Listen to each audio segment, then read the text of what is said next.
Hola, sean todos ustedes bienvenidos a esta nueva entrega. Continuamos con el siguiente tema, que es la enfermedad de reflujo gastroesofágico. Bueno, la enfermedad por reflujo gastroesofágico es la alteración esofágica más frecuente en los niños de todas las edades.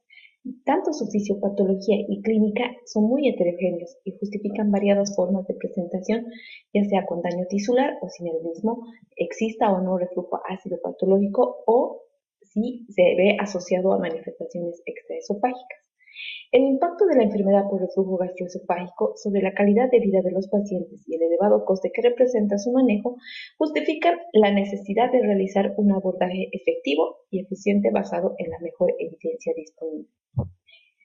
Para empezar, vamos a empezar definiendo ciertos conceptos, como ser el vómito. El vómito se define como el material refluido que sale fuera de la boca con relativa fuerza, este último siendo su principal característica. Regurgitación. La regurgitación no es más que la eliminación sin esfuerzo a través de la boca del material refluido.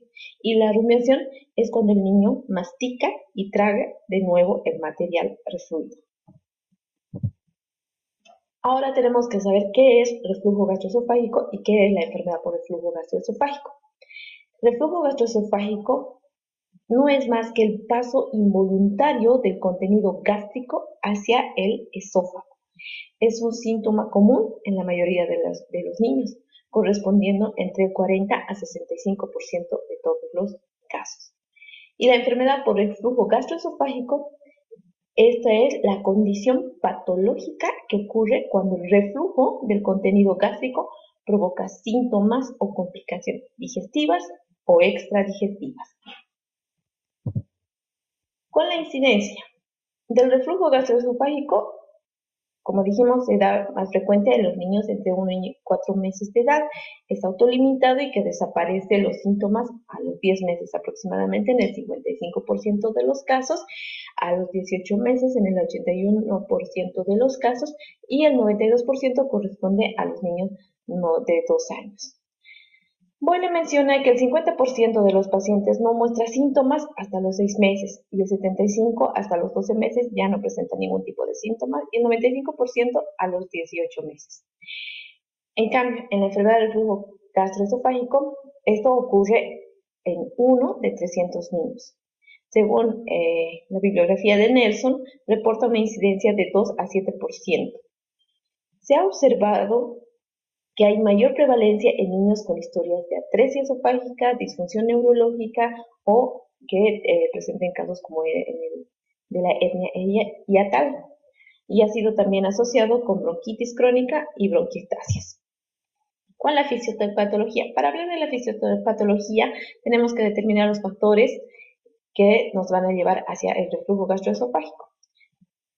Los factores determinantes serán la duración de la exposición esofágica, la frecuencia de los episodios del reflujo, la causticidad del producto refluido y la susceptibilidad del esófago a la lesión. ¿Y cuáles son los mecanismos que han de contribuir a darse esta enfermedad? Es la relajación, se han visto envueltas, la relajación transitoria del esfínter esofágico inferior, el retraso del vaciamiento gástrico y los factores posicionales que pueden aumentar el riesgo de la enfermedad por reflujo gastroesofágico. Acá podemos ver cómo se encuentra un esófago de la forma normal. El esfínter esofágico inferior, el estómago, aquí se abre para permitir el paso del alimento hacia el estómago, cerrándose luego para evitar el paso de las secreciones ácidas que existen en el estómago hacia el esófago. ¿Qué pasa en el reflujo? Se produce cuando el esfínter esofágico inferior tiene un tono muscular disminuido y se abre de forma inadecuada, permitiendo así refluir el contenido gástrico hacia el esófago. ¿Cuáles son las manifestaciones clínicas del reflujo gastroesofágico? Las principales manifestaciones son, tenemos que coincidir en que es un proceso fisiológico, autolimitante, asintomático y se resuelve espontáneamente. Es generalmente postprandial y el lactante que regurgita y o vomita es de variable intensidad. Su ganancia de peso es normal, o sea, crece bien y está sonriente. Es este tipo de niños que usted los llama vomitadores felices. Para decir que se trata de un reflujo gastroesofágico, entonces nosotros tenemos que tener a un lactante sano, con edad comprendida entre las 3 semanas y 12 meses, con 2 o más episodios diarios de regurgitación durante 3 o más semanas. Tiene que existir ausencia de náuseas, hematemesis, aspiración, apnea, fallas del medro, rechazo de la toma y disfagia o posturas anormales. Entonces, cuando los fenómenos de reflujo gastroesofágico se producen con una frecuencia e intensidad suficientes como para superar la capacidad defensiva de la mucosa esofágica y provocar un cuadro con sintomatología variable con repercusión clínica y afectación de la calidad de vida de los pacientes, hablamos de ERGE. ¿Cuáles son los grupos con alto riesgo de la enfermedad por reflujo gastroesofágico? Los grupos con aquellos niños que tienen afectación neurológica, como en el caso de los síndrome de Down, parálisis cerebral infantil. Otro grupo es la obesidad, atresia de esófago, otro tipo de malformación esofágica intervenida probablemente, fibrosis quística, la hernia de hiato, acalasia intervenida, trasplante pulmonar, antecedentes familiares de ERGE y antecedentes familiares de adenocarcinoma esofágico. ¿Cuáles son las manifestaciones clínicas digestivas que nos hacen pensar que se trata de una enfermedad por reflujo gastroesofágico? Que es aquella regurgitación con poca ganancia de peso, la irritabilidad persistente de nuestro paciente, el dolor torácico, disfagia, pirosis, hematemesis. Puede presentar también síndrome de Sandifer, que no es más que la hiperextensión anormal del cuello. La triada de este paciente generalmente presenta la triada de ERS, donde vamos a encontrar con el apoyo de exámenes de laboratorio anemia, hipoproteinemia y acropaquías.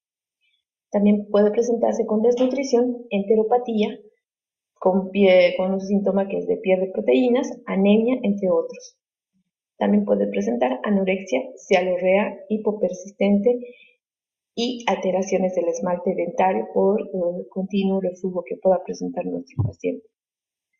Entre las manifestaciones extradigestivas en la enfermedad por reflujo gastroesofágico tenemos apnea, cianosis, sibilancias, neumonías recurrentes o por aspiración, tos crónica, estridor, trastornos del sueño, hiperreactividad bronquial, laringomalacia, estenosis subglótica y otitis media de repetición o sinusitis.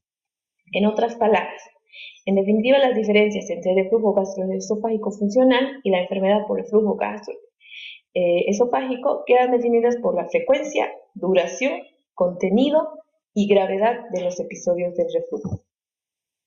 Para llegar al diagnóstico, como vimos, tenemos que ver la edad de comienzo del cuadro clínico, los síntomas de inicio y el tiempo que transcurrió, la evolución según el tipo de alimentación que lleva nuestro paciente, la curva de crecimiento en relación al peso y la talla, la asociación con síntomas otorrinolaringológicos o la asociación con síntomas respiratorios o neurológicos.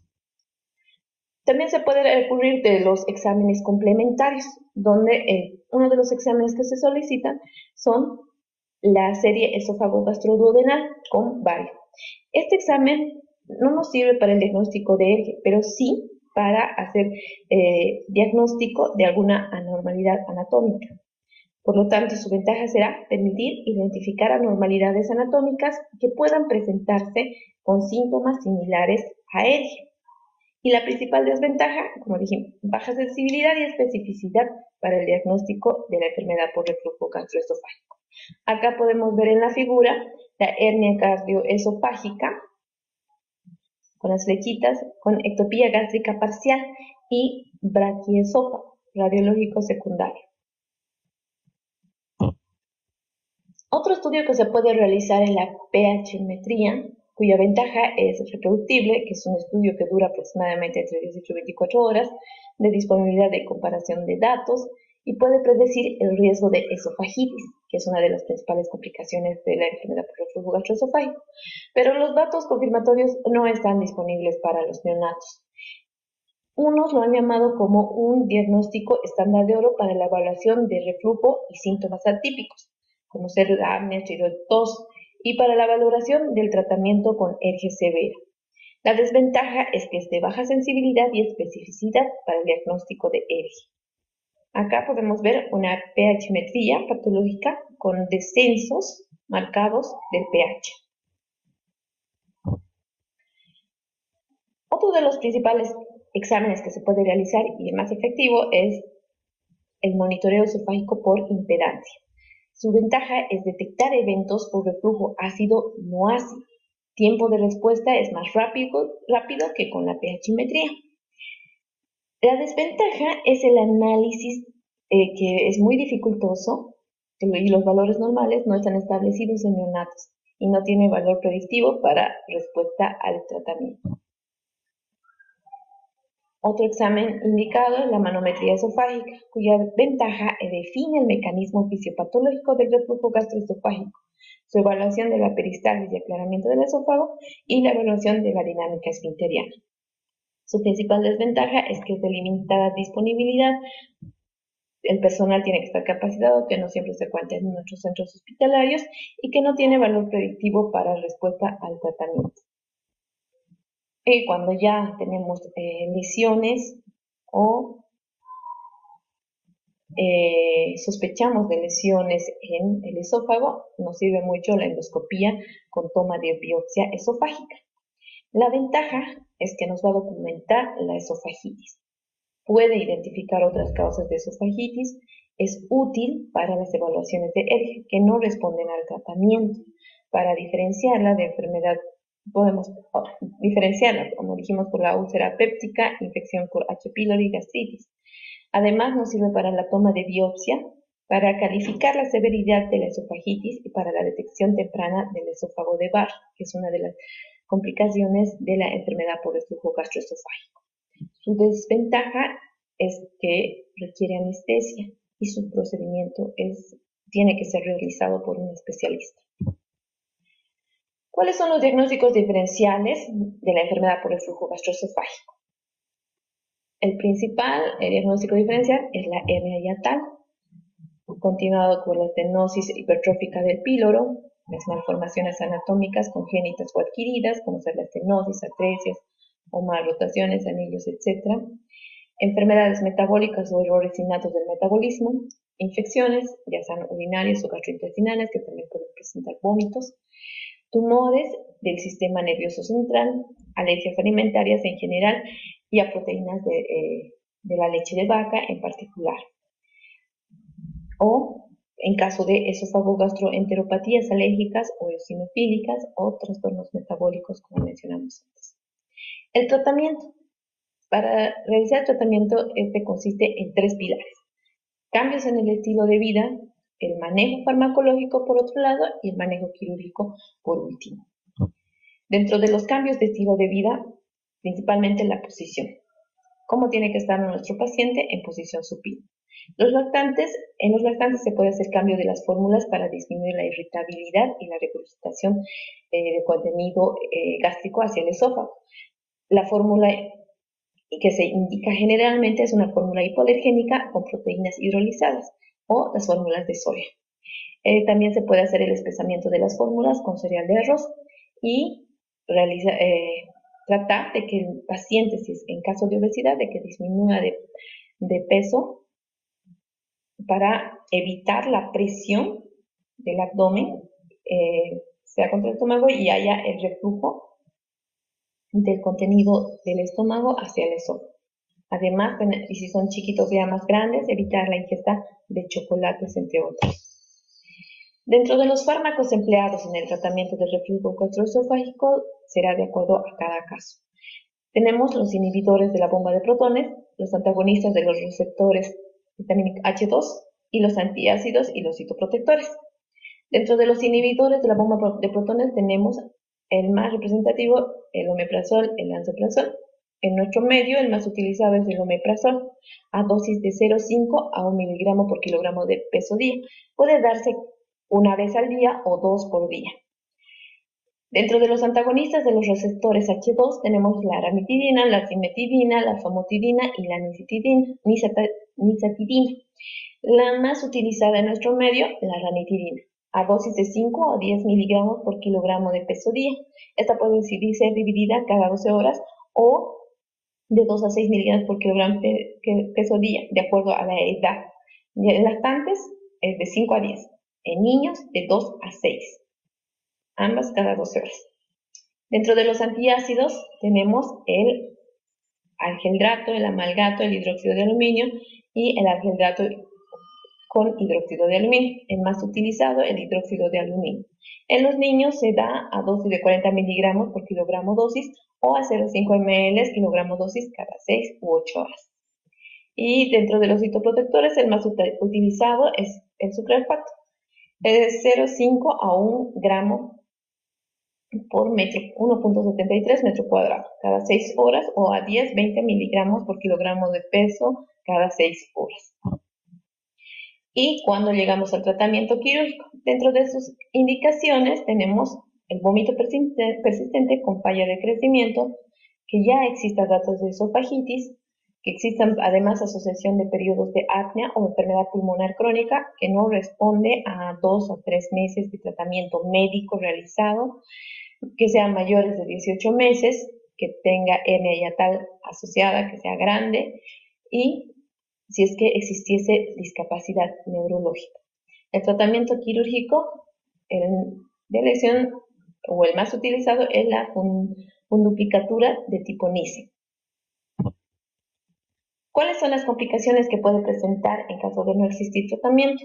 Entre las principales complicaciones tenemos la estenosis esofágica, la úlcera esofágica asociada a hemorragias, que nuestro paciente además presentará puede presentar vómitos negruzcos. También dentro de las complicaciones tenemos el esófago de Barrett, el adenocarcinoma de esófago, que son las 4 complicaciones más frecuentes. Bueno, con esto terminamos el tema, que es un flujograma, que es del consenso de tratamiento de la enfermedad por reflujo gastroesofágico, que se dio a conocer en el 14º Congreso en Sevilla el año 2006. Con esto terminamos. Espero, si hay preguntas, sean discutidas en el foro debate.